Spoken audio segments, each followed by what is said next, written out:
All right. So in our last discussion, we broke off. There we go. I just realized I set that up there instead of down here. That's really going to throw me off. Give me 1 second. I need to reset this up down here so that I can see what's going on without having to turn my back every 20 seconds to read what's on here.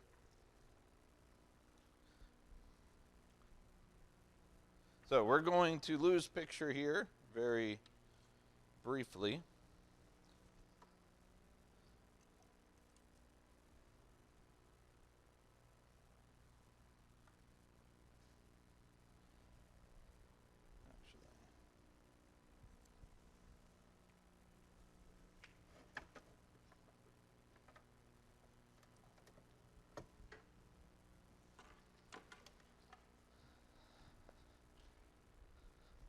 All right, so as we were talking about the Vulgate, remember we brought ourselves up to the beginning of what period in time?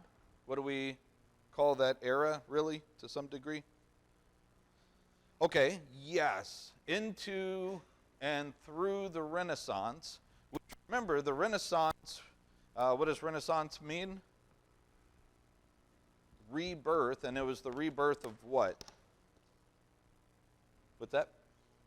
What culture in particular?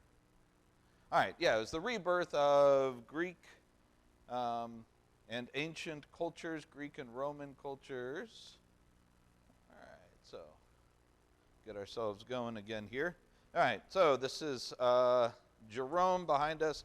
And with the Renaissance, as they are kind of having a rebirth of all of this, there is a perfect storm of events that are leading up to the English translation of the Scriptures. And since I had it up there for at least a half a second, maybe 1.5 seconds or so, I'm sure you guys got it memorized. What are these three events that kind of happen in a general time frame that are huge?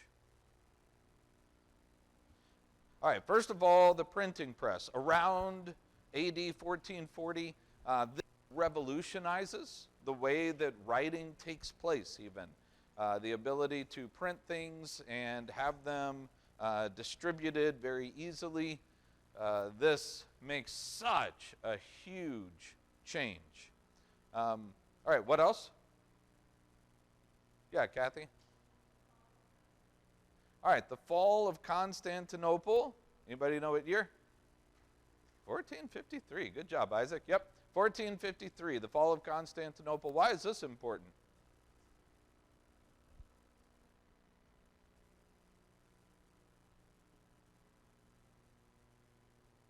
Okay, all right, so you have all the stuff that was in Constantinople, right? All the Greek things that have been there since they had the Great Schism, 1060, 1066, somewhere around in there, that took place between the East and the West.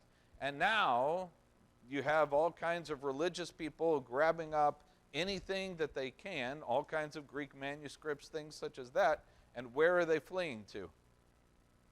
All right, they're fleeing to Rome, or Europe. They're coming. And Rome is trying to grab up as many of these things as they can. And then you have a guy named Erasmus, Desiderius Erasmus. He is one of the key players in the Reformation, but people don't talk about him very often. Why is that? What's that? Well, he was in the Catholic Church, but okay, Josie just said it. He never actually left the Roman Catholic Church and joined the Reformation. He never was part of that. He called for reforms, and he wanted reform to take place, but he never was to the point where he left and joined with the Protestants to protest the Roman Catholic Church. And to be fair, was that the main goal in the beginning of the Protestants. No, they simply wanted to reform, to get the church back from all of its problems and bring it back to at least a system that made sense. Luther never intended to leave the Roman Catholic Church. What happened? It left him. Yeah, that's exactly right, Kevin. He was kind of kicked out, and he didn't say, well, if I've been kicked out, I guess I'm no longer a Christian. He just kept right on going. So, with Erasmus here in 1516, this is really what we're... Oh, Kevin, did you have something you were...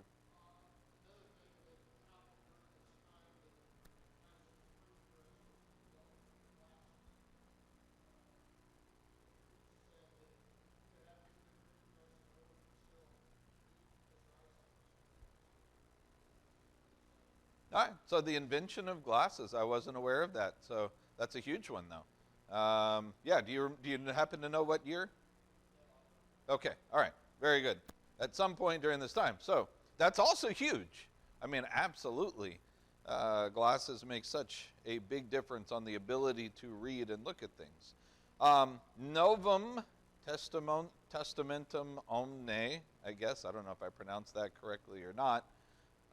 But this is the very first complete Greek New Testament that was published post-Renaissance. So he's the very first one, sort of, to put together a Greek New Testament. He actually was beat by somebody else, beat him to the punch. They just didn't publish it. And we'll talk about them in just a moment. But I think also because Erasmus knew that there was competition out there, it really spurred him to try to get the job done in time. And he kind of did a rush job on the first one. A lot of errors, a lot of problems with it.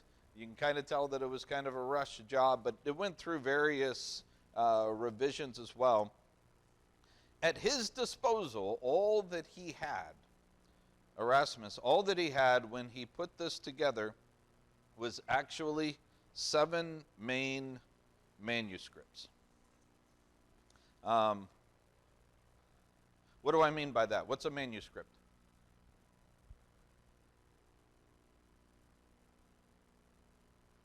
Y'all remember? Yeah.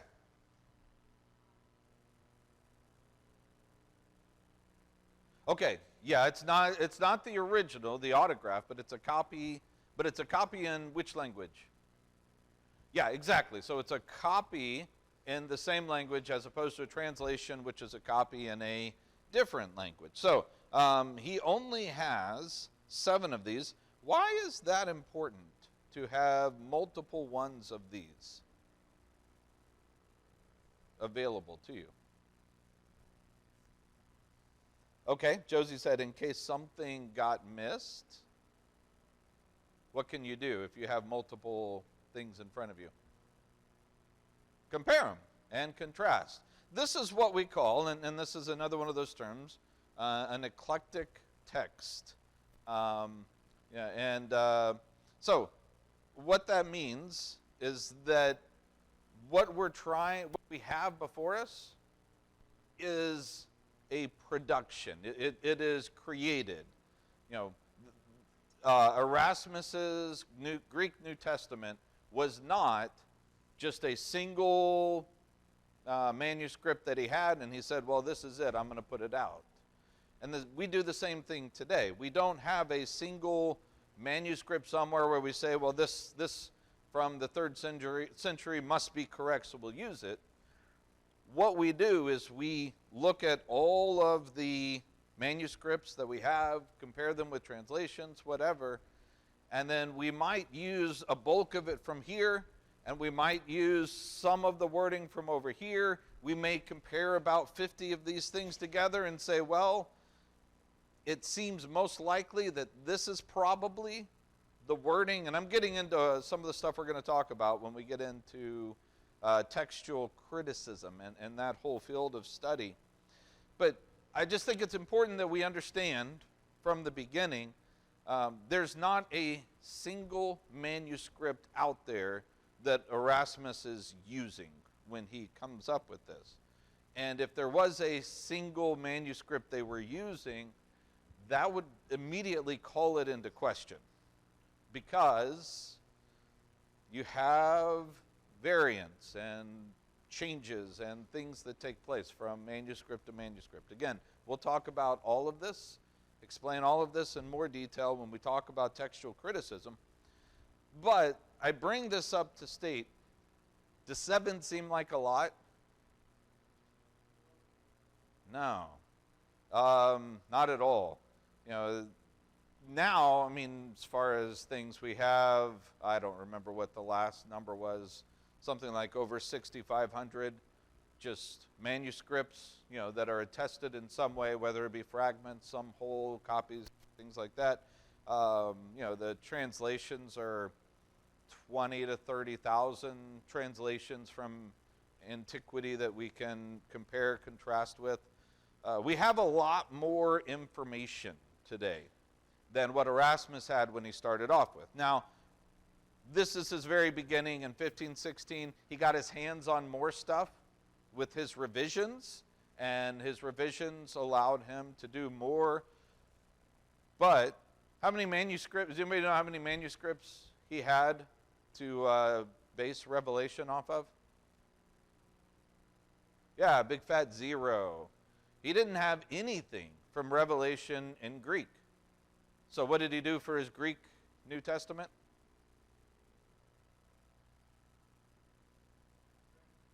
He back translated. That's a good word for it, yeah. He took the Vulgate and translated from Latin into Greek and said, well, here's your Revelation text. Because that's all he had to work with.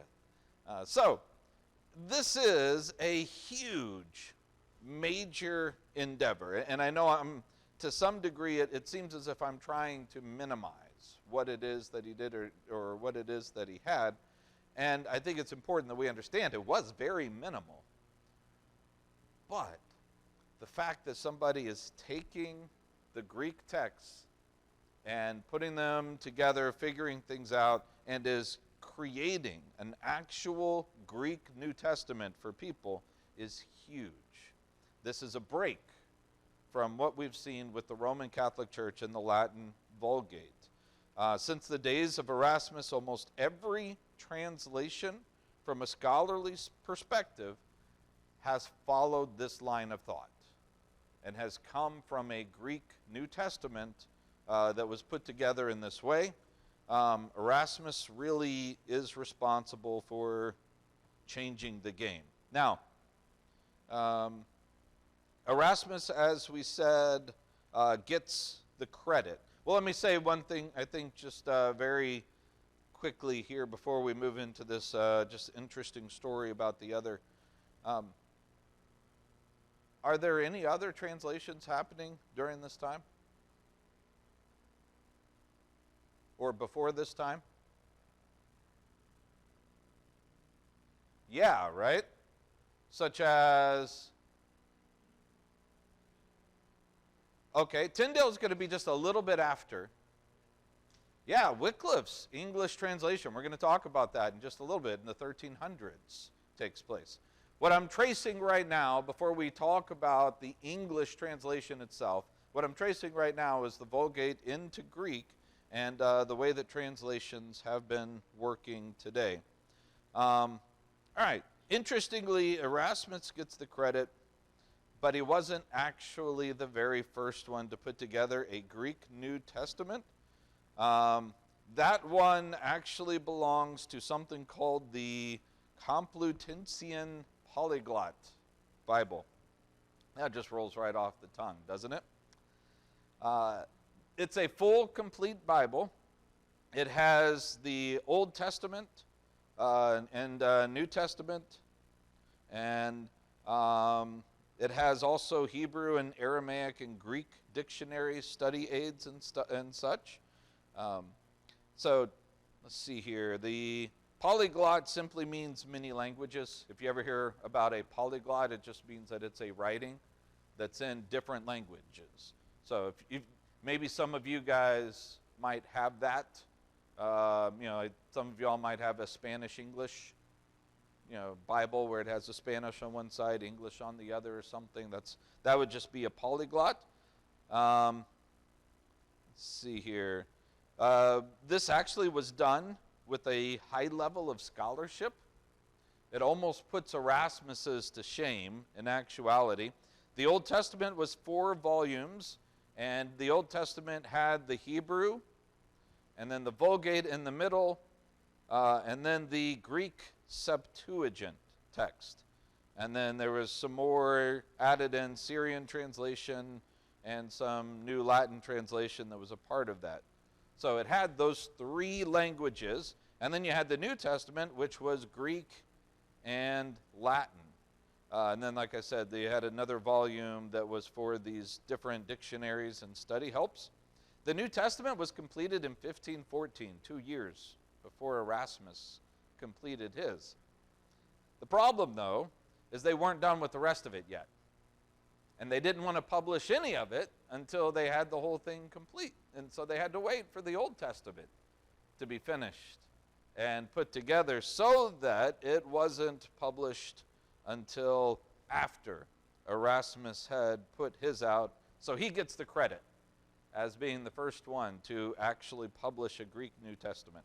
All right. So, like I said, they were more careful than Erasmus. They kind of were more scholarly with the way that they did it. They were a full, more than one person was involved, which always makes a big deal. You always want more than one person involved in these types of ventures, but they don't get the credit because Erasmus rushed his out before them. So, all right. Questions before we move on? Yes, Lorraine.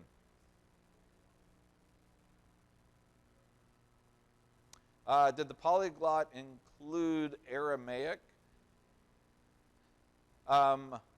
Unless, let me just take a very brief look here. Let's see, some notes were added in the Syrian translation. So the translation of it, I guess. I'm not sure. Yeah. Yeah, the main ones were Hebrew, Latin, and Greek, the Septuagint. Those were the languages that were in the polyglot. There may have been in some of the notes, maybe some Syrian. I haven't looked at it. So, all right, very good. Anybody else? Yeah, Vicki.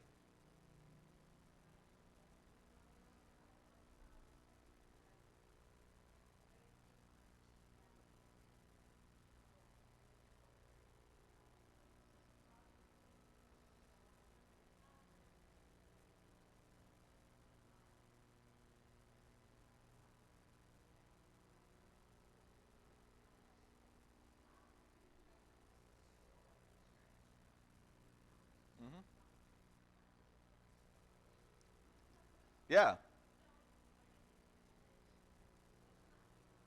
Yeah, Vicki just said, depending on perspective, she had a conversation with the Roman Catholic who, bringing up the printing press, the Roman Catholic suggested that the printing press almost destroyed the church, coming from a different perspective and seeing that it was so integral to the Reformation and getting all that information out that it did damage in certain ways. Yeah, Mike?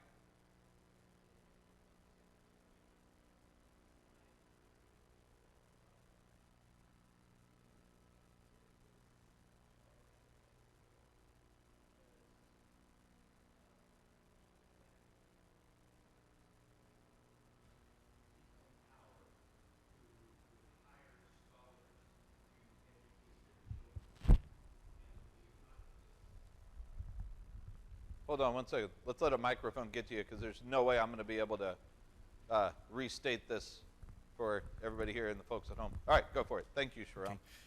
Okay. So what happened was it turned scholarship on its head. It turned education on its head because education was part of what royalty got. But not everybody had access to a manuscript or a book. So you had the priests and then you had the scholars who were tutors to the king's kids and very rich people.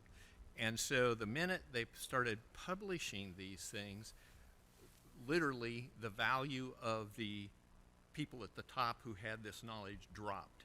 So somebody who was in education and was the source of knowledge, all of a sudden now it starts to become available for everybody, and it changes the whole paradigm. And we haven't seen that kind of a shift until recently, where now, instead of just having access to what Erasmus did, we have access online to, you can go look at the Dead Sea Scrolls online. If you are a good enough scholar, you can do it yourself. And so you have people finding things that have been hidden. And the printing press turned it on its head big time. And it wasn't just in the religious world, it was in all of scholarship, because people quit looking to a single individual as being the guy who knew. And it just changed. Yeah, exactly. And glad you brought this in for us as well. With the internet is what has, for us, changed the landscape of things, so that, it effectively does the same thing. Shram, over here.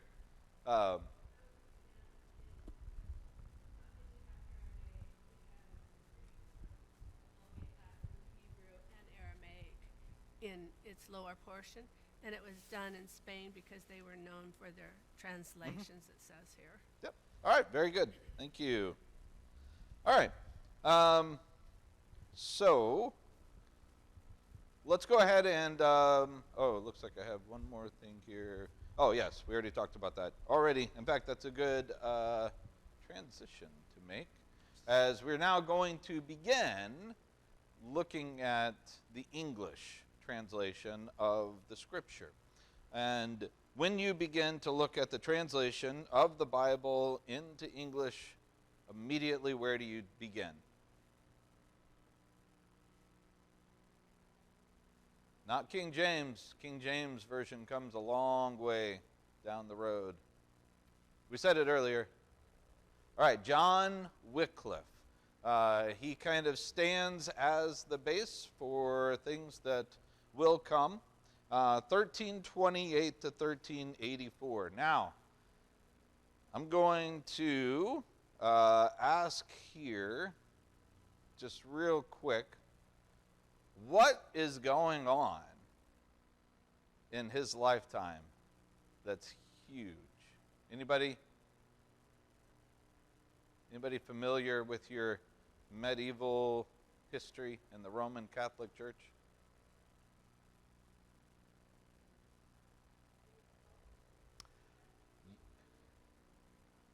It's about this time. Yep. Yeah, this is during his time that, and I'm trying to think when the three were there, I'm trying to remember dates specifically, that may have happened after he had died, but he is in the midst of what is called, let's see here. Do I not have it on here? I guess I don't have it on here. All right, he is in the midst of what is called the Babylonian captivity of the Catholic Church.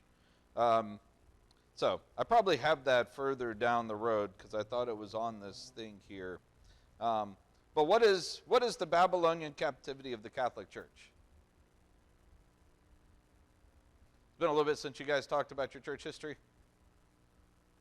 Yeah, that was the time in which they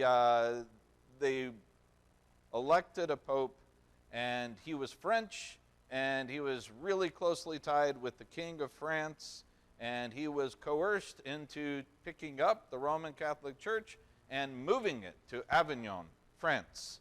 And they left Rome for a period of time. It's called the Babylonian captivity of the Catholic Church.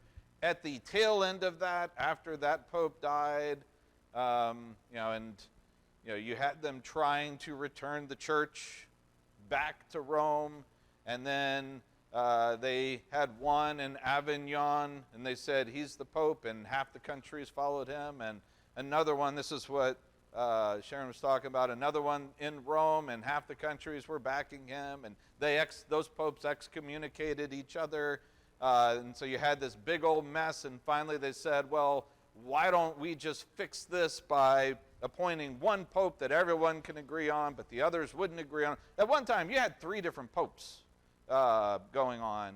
And so you have this whole big mess, all of this spouting. This is around the time that John Wycliffe was alive. This is the Roman Catholic climate, which was perhaps the worst that it could be during this time. And Wycliffe was a teaching priest in Oxford. So he's up in England, and he is well known for the fact that he does it right. Just he lives the right way, he does the right things, he says the right things. He is a paragon of virtue. He is always on the side of doing things the correct biblical way. He puts the scriptures above all else, even above the Roman Catholic Church, as we're going to see. And I think it's also important to note, because when you hear the word Reformation, what do we think of?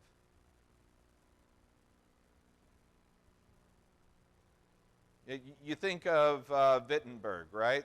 95 Theses, Luther, Calvin, Zwingli. You have Henry, who does the Reformation up there in England because he wants to get a divorce. But you have all of that going on. The fact of the matter is, that was just another in a long string of reformations that take place within the church. You have them all the way through the ages. The Carolingian time period, you had a reformation take place. Francis of Assisi, there was a reformation of sorts that took place during his time. And this is a call for a reformation to take place. That's all that Wycliffe is trying to do. When things get out of line, you have a few even-headed people that say, hey guys, it shouldn't be this way. Why don't we try to rein things in?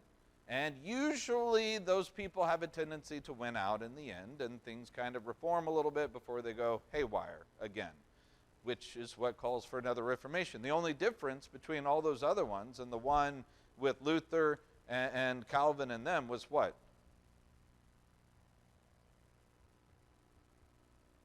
Okay, the common people got involved, although the common people get involved perhaps in some others. Yeah, people actually left the church, and they started other movements. That didn't happen before. Usually there was just one church, the Roman Catholic Church, the one church going through it, and you didn't have breakoffs. So that was the major difference with the Reformation of the 16th century. But Wycliffe was calling for reform in his day 200 years before the great Protestant Reformation.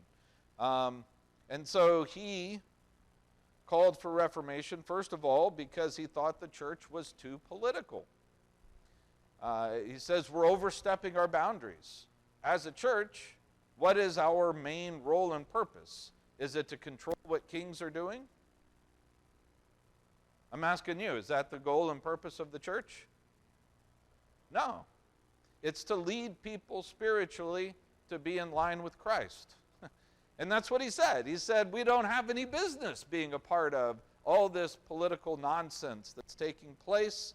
A part of that political nonsense was money, all kinds of things money-driven. This was during this time when the concept of indulgences was created. Indulgences, anybody remember what an indulgence is? Indulgences, what an indulgence is? Yeah.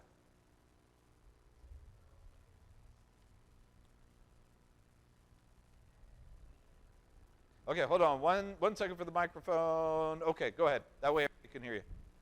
So if you intended to go sinning, you could go first to the priest and pay him some money, and he would give you absolution or permission to go ahead and sin because you'd already paid the church. Yep, that's exactly it. And what they did, they believed that with all the saints, including the mother of Jesus, Jesus himself, the apostles, all of them, they are saints. Are they saved? Yeah. Absolutely they're saved, right? They've got no problems. And they've got a whole lot of grace left over because they didn't need God's grace because they were perfect. And so there's what's called a reservoir of grace that the Pope has access to. And if somebody says, hey, I would like God's grace, the Pope could give it to him. Initially, that was done based on favors to the church. Eventually, it was done for what? Money. You know, I mean, it just got to the point where you were able to pay. And so, remember this discussion. Well, I don't know if we'll get there or not, actually. Because we're not really doing church history, are we? I'm getting myself sidetracked on this. But when we get to Luther's time, this is what starts. By the way, yesterday, I believe, was Reformation Day. And October 31st being the day that he nailed his 95 Theses. And so, that was I think it was yesterday. Yeah. All right. So anyway, by Luther's day, indulgences have taken on a whole new meaning. But at this point, you have plenary indulgences, which means that you can pay a large enough sum once, and you never have to worry about it again. Everything's taken care of. Problem with that is that once you pay it once, they've lost you as a revenue source. So they say, well, you can also, if you want, pay for your mother and your father and your children and buy them plenary indulgences so they can get out of purgatory faster. So all of that begins during this time frame, and Wycliffe is outspoken against that. He thought at this point in time the clergy is too luxurious. He has a problem with the amount of wealth that is constantly on display. He, at some point, speaks against the monks whose hoods of their uniforms have so much fabric that you could clothe 4 people in poverty with just what's on the hood of a monk's uniform or outfit. So he's outspoken about all of this stuff. He believes that the church should not be seeking tithes. He does not believe in tithing for the church. He says you don't see it in the New Testament. In fact, all you see is Jesus and the apostles kind of living in poverty, and they're living off of donations, alms, and offerings that are provided. The clergy shouldn't be any different, is what he says. We shouldn't be exacting tithes and taxes and everything else for our $1 million projects and things. It's too luxurious. He says that they should live in poverty. It's more likely, and that's kind of the way that he himself lived. Again, he's alive. Oh yeah, here it is. So I did get ahead of myself. He's alive during the Babylonian captivity of the Roman Catholic Church. We already talked about that. Part of the problem with this, though, is that he's also alive in what major event in history in England that lasted around, 100 years? Oh, the 100 Years' War. Yeah, is also going on this time, as England is at war with whom? France.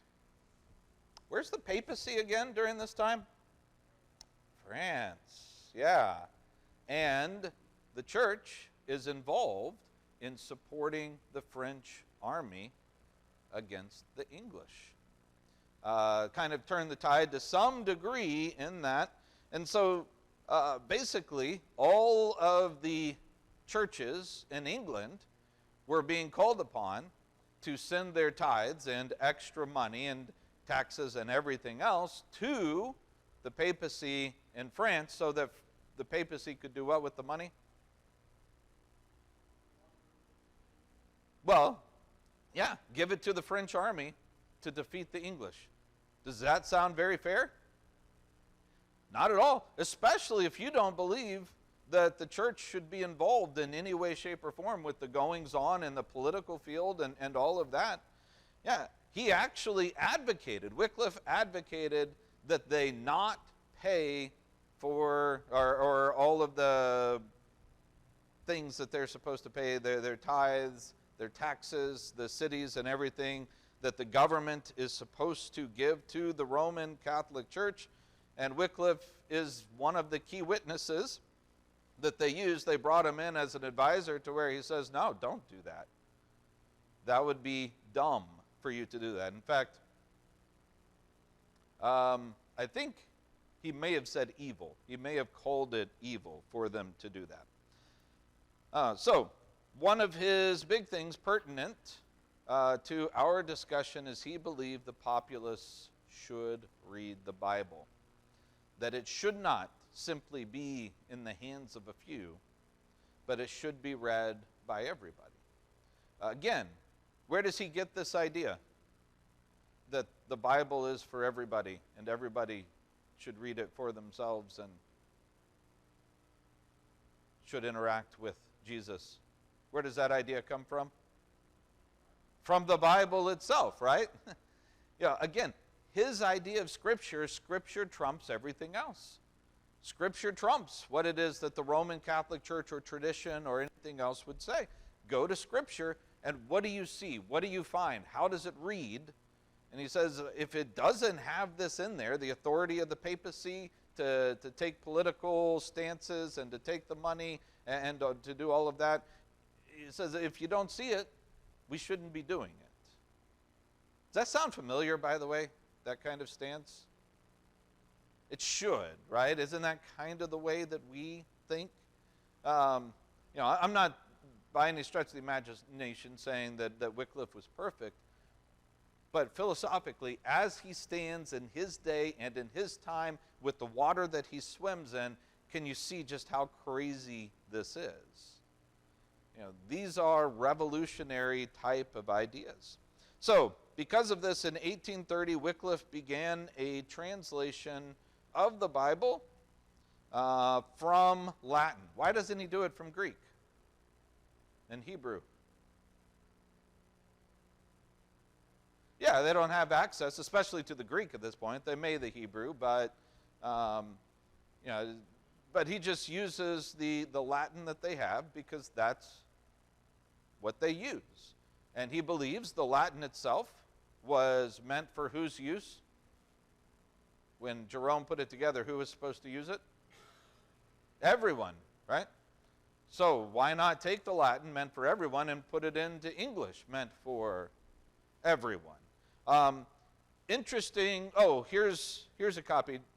Dave sent me a few pictures on really, really well done pictures. This is a copy here, if you can see that well enough, of I believe the placard that was there said the Psalms, part of the Psalms, which Wycliffe did some translating, but he really didn't do a lot of the translating for the Wycliffe Bible. We call it the Wycliffe Bible. It's kind of his project, spearheaded, started all of that. He actually doesn't do very much of the translation himself. We actually don't even know how much of it is him, how much of it is others. But when you kind of compare the translation of the Wycliffe Bible to his translations that he does for his own notes, for his sermons that he does in English, there's a distinct difference in style. And in actuality, translation is difficult enough as it is, right? I mean, anybody done any translation work from one language into another? Yeah, that's kind of, it's difficult enough to do. Imagine trying to do it in a language that at this moment and in this time is evolving. And it's changing. And we're going from an old to middle now. We're shifting into what we would call a modern English. It's changing drastically. And he actually, I think the Wycliffe Bible, because of him and Chaucer, is he the one who did Canterbury Tales? I think around the same time. They are similar in style and manner of doing things. And I think that kind of helped form the English language into what we have to some degree. But there's all kinds of theological terms and ideas and things that there are no words for them that they're trying to translate into because it's the language itself is moving. So that was a difficult thing for them. And their initial translation is not overly helpful because they're trying to follow, and this, I'm getting technical here, so I apologize. They're trying to follow the syntax of the Latin Vulgate, which means that they're trying to follow the word order exactly as it is and the way the words are and everything. And as they do that, it just doesn't sound very good in the English. I don't remember, I don't think that I put up an illustration on here. Let's see here. Yeah, the first edition followed it to, nope, I didn't. Here is what the old would say. I, forsooth, am the Lord thy God, a strong, jealous lover. That was the original one that they had. The newer one, after it was revised, for I am the Lord God, a strong, jealous lover. And so, you know, it has just some wording, some things that are just a little weird in the original, and there's a bunch of them that you could look at. That task was given to a guy named John Purvey, who was Wycliffe's assistant, another priest who worked with him, and he did a lot of the work. He had a better grasp on writing in the English language than it seems some of the other times. Made the text actually feel artistic to some degree, had a good turn of phrase, and he also added marginal notes that were done by a prior Franciscan scholar named Nicholas of Lyra, as well as notes from church fathers. So he added all of this stuff to it, and in the end you have the Wycliffe Bible. People took issue with the Wycliffe Bible, but it really wasn't with the translation. Translation was just fine, no problems. What did they not like about the Wycliffe Bible?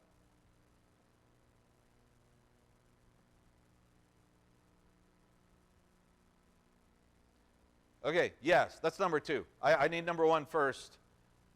So hold that thought for just a second. What's the main reason people don't like the Wycliffe Bible in that day? Because it was English, right? He had no authorization from the church to take the Latin and put it into English and distribute it.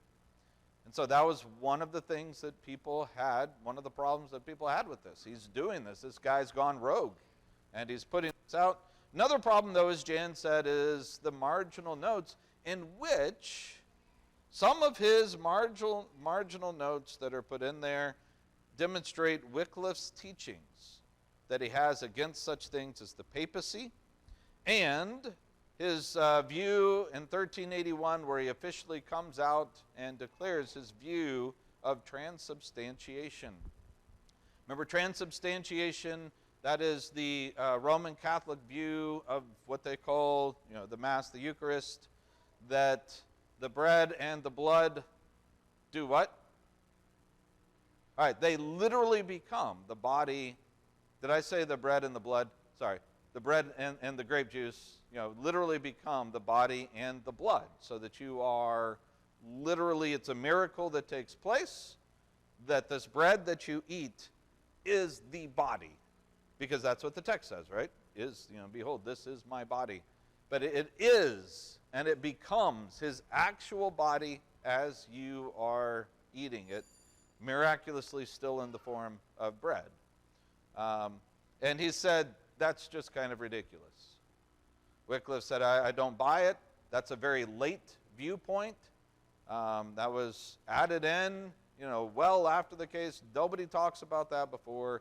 And he says, I don't think that should be.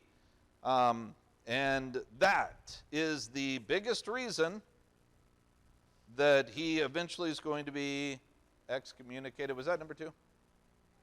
That was number one. Okay, very good. All right. He dies in 1834, I don't know why I put that, 1384. Yeah, he dies. He did not live for 500 years. Yes. 1384, he dies. And he dies from a stroke. So he has a stroke a couple days later, he dies. He's given proper burial, proper honor, as one would give to a priest. After his death, growing sentiment still was against him, continued until the Council of Constance in 1415, at which Wycliffe was deemed a heretic. Because of that, they decreed all of his writings, Bibles, everything, all of his writings should be burned, which people didn't actually do. They didn't necessarily follow through with, but that was the declaration, should be burned. Not only that, but what did they do with Wycliffe himself? Yep, they dug up his body, and they burned his body, and took the ashes and spread the ashes over the river Twist. That's how they were to get back at him because of his heretical views. Wycliffe's followers are eventually going to be called, anybody know? Lollards, if you've ever heard the term Lollard. Those are the ones who follow after, and we really don't know exactly what the term means. Some believe it comes from the Dutch word for mumbling, that these guys were mumblers in some way. But this is the very first Bible that we have translated into English. So all of this we just said. All right. So that brings then the story of Wycliffe to a conclusion before we move to the next great name. Anybody else have something you want to add to our discussion? Yeah, Sharon.